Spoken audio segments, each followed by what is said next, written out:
आज जो बात कहने के लिए हम यहाँ आए हैं वो एक तरफ से तो बहुत ही साधारण बात है, पर उसका प्रभाव हमारी जिंदगी में बहुत ही प्रबल है।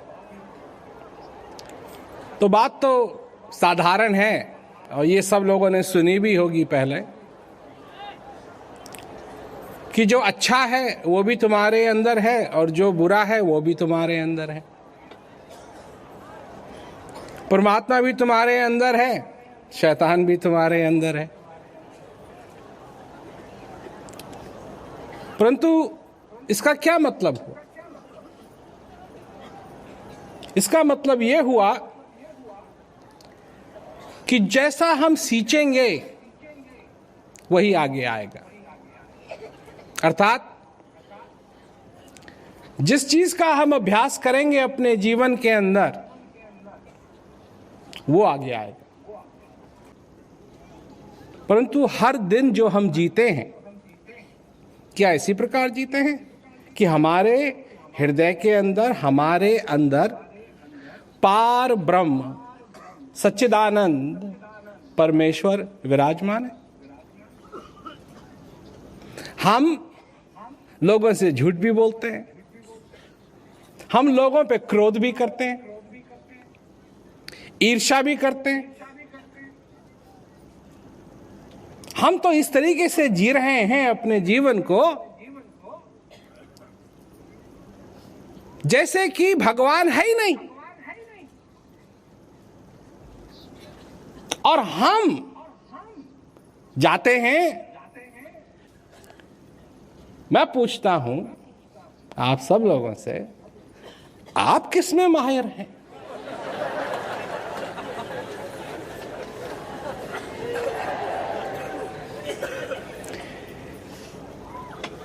आप क्रोध कितने जल्दी कर सकते हैं? 1 मिनट, 1 सेकंड, 5 सेकंड, 10 सेकंड?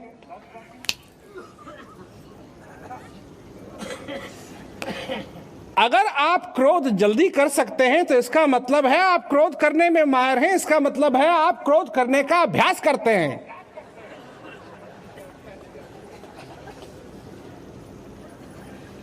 ईर्ष्या करने में आपको कितना समय लगता है? किसी ने आपसे बढ़िया घड़ी पहन रखी है या किसी के जूते आपसे अच्छे हैं, ईर्ष्या करने में आपको कितना समय लगता है? और अगर ज्यादा समय नहीं लगता है तो इसका मतलब है कि आप ईर्ष्या करने का अभ्यास करते हैं।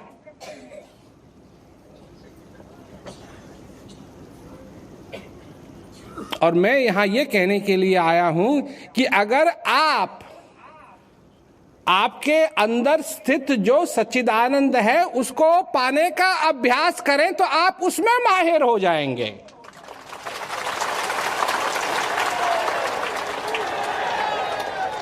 और अगर आप उसमें माहिर हो गए तो आपके जीवन में सुख और शांति का समुद्र हो जाएगा।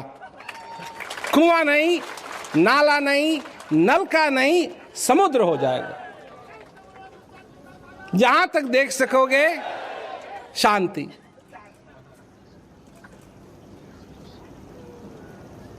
अब देखो, हमारी बात सब धर्मों के लोग सुनते हैं।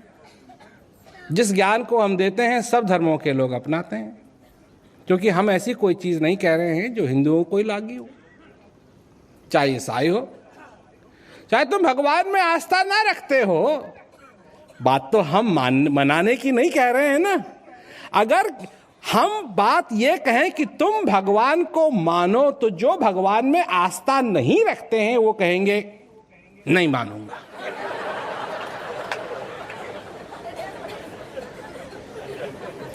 पर जनाने की बात कर रहे हैं, तो जब जनाने की बात कर रहे हैं तो आस्था रखते हो या नहीं रखते हो, इससे क्या फर्क पड़ता है? बात तो है जानने की। क्योंकि जिस दिन तुम जान जाओगे फिर उस चीज का अभ्यास कर पाओगे जिस चीज के अभ्यास को करने से तुम्हारे जीवन में असली सुख और शांति स्थापित होगी। असली, नकली नहीं, नकली नहीं, असली सुख। असली सुख क्या है? किसी को नौकरी का सुख चाहिए, किसी को परिवार का सुख चाहिए, किसी को धन का सुख चाहिए। ये सुख नहीं है, ये मन के सपने हैं। मन बनाता है सपनों को, अगर ऐसा ऐसा हो तो कितना अच्छा होगा, अगर ऐसा ऐसा हो तो कितना अच्छा होगा, अगर ऐसा ऐसा हो तो। तुम सपने देखते हो? तुम भी सपने देखते हो ऐसे ऐसे कि मेरा परिवार हो, सब मिलजुल के रहें, मेरे बच्चे मेरी आज्ञा में रहें, बड़े होके बड़ा अच्छा अच्छा काम करें,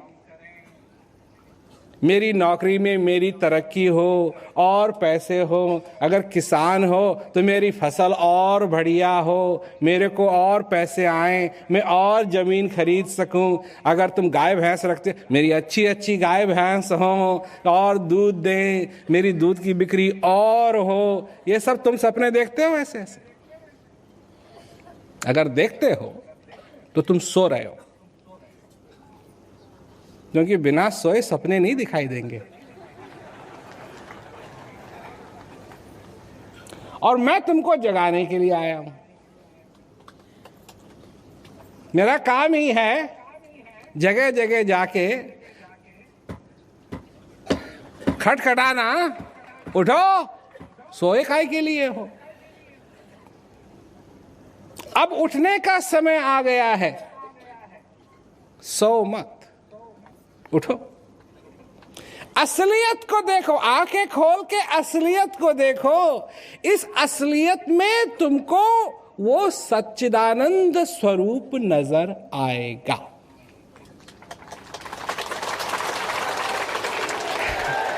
सच्चिदानंद स्वरूप सपने में नहीं नजर आएगा।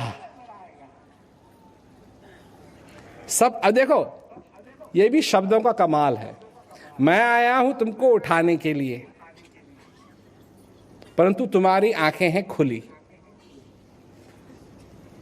और जब मैं तुमको जगाऊंगा इस ज्ञान के द्वारा, मैं कहूंगा आंख बंद कर लो।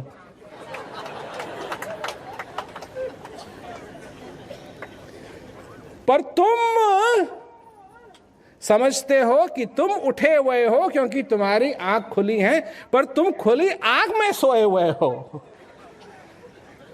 परंतु तुम्हारे अंदर जो स्थित चीज है, जब तुम इन आंखों को बाहर से, जो भी तुम्हारा ध्यान है वो अंदर से बाहर भाग रहा है, और हमारे पास एक ऐसा साधन है कि ये इस ध्यान को बाहर से तुम्हारे अंदर की तरफ ले जा सकता है।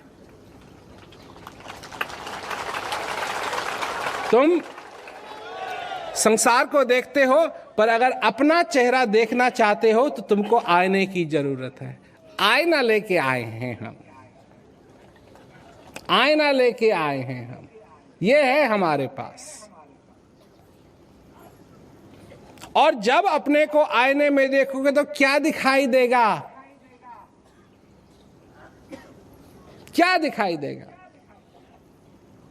जो तुम असली में हो वो दिखाई देगा।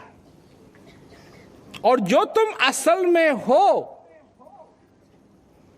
वो ईर्ष्या, द्वेष, क्रोध, मोह, लोभ, माया में फंसा हुआ कीड़ा नहीं है। वो दरअसल में सच्चिदानंद भगवान का परम प्रेमी है। वो शांति का प्रेमी है, शांति का पुजारी है, शांति का पुजारी है। शांति उसको बहुत पसंद है। परंतु तुम जो हो असलियत में, तुम अभी अपनी असलियत से मिले नहीं हो और हम तुमको तुम्हारी अपनी असलियत से मिला सकते हैं।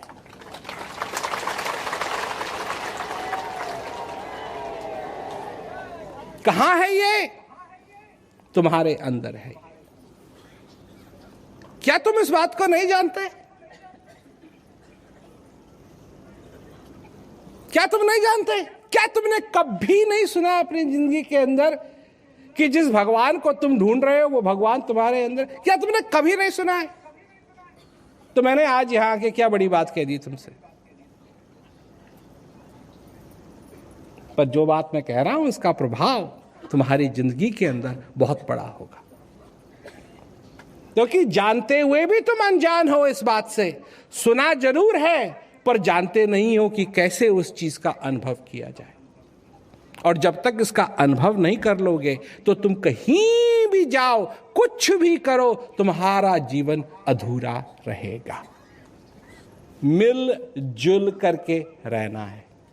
एक ही पृथ्वी है, दो तो है नहीं, तीन तो है नहीं, चार तो है नहीं, ये तो है नहीं कि मोहल्ला है पृथ्वियों का कहीं। एक मोहल्ले में तुम्हारी दाल नहीं गली, दूसरे में चले जाओ।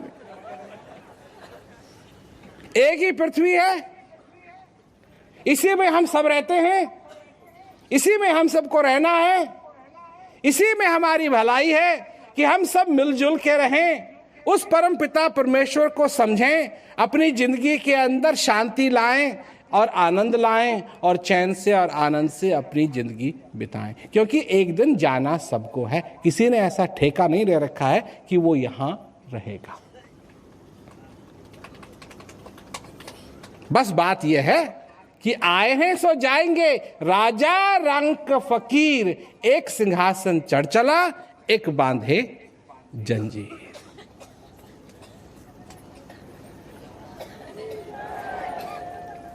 तो तुम जंजीर बांधोगे या सिंहासन पे चढ़ोगे? कैसे जाओगे? कैसे जाओगे? जब तुम आए जगत में, जगत हंसा तुम रोए। अब कुछ ऐसा कीजिए तुम हंसो जग रोए।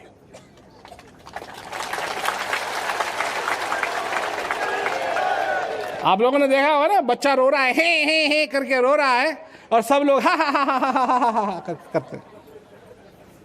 यही हुआ, यही हुआ। जब तुम आए जगत में, जग हंसा तुम रोए। अब कुछ ऐसा कीजिए कि तुम हंसते रहो, चाहे जग रोए या न रोए, पर तुम हंसते रहो।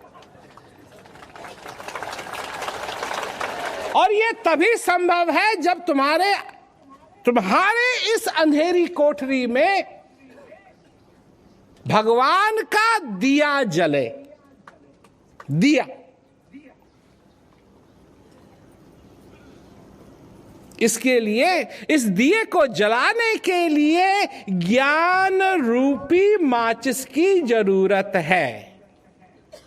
इसीलिए बार बार गुरु महाराज जी आते हैं और इस संदेश को लोगों तक पहुंचाते हैं कि जिस चीज की तुमको तलाश है वो तुम्हारे अंदर है, और अगर जानना चाहते हो तो उनको जनाते भी हैं। जानो